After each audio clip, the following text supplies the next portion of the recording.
এই শারজিল মামা, ইয়ের তো সাকিবের অবস্থা খারাপ। 52 ব্যাচের সাকিব কই আছে? কই ও আইসিইউতে।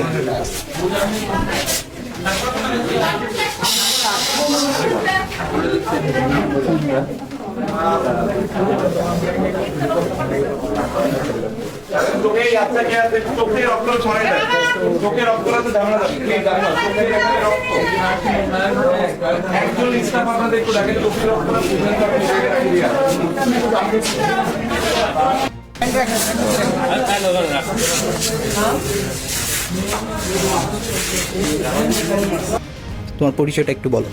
আমি Sakib Ahmed, the South Asian টাইমসের Jahangirnagar university correspondent, journalism and media studies ডিপার্টমেন্টের প্রথম বর্ষের ছাত্র। এছাড়া ডেইলি স্টার অ্যাসাইনমেন্ট রিপোর্টার হিসেবে কাজ করছি।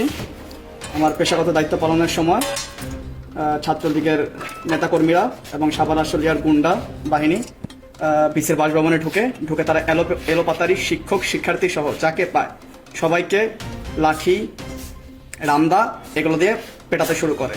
আমি সাংবাদিক পরিচয় দেওয়া সত্ত্বেও একজন শিক্ষককে সহ আমার সাথে তারা আমাকে এলোপাতারি লাঠি দিয়ে বাড়ি মারে। এক পর্যায়ে আমি পুলিশের সামনে যাই। পুলিশের সামনে সেখানে 10-12 জন পুলিশ ছিল। পুলিশের সামনে ছাত্রলীগ কর্মী বা গুন্ডা বাহিনী তারা আমার মাথার মধ্যে জোরে আঘাত করে। পুলিশ তাকিয়েছিল, কিচ্ছু করেনি। পরবর্তীতে বিশ্ববিদ্যালয় প্রশাসনের এক কর্মকর্তা তিনি এসে আমাকে, বিশ্ববিদ্যালয়ের প্রক্টররা কি করছে? তারা কোনো দায়িত্ব পালন করছে না। প্রক্টর পুলিশের সাথে দাঁড়িয়ে খেলা দেখছে।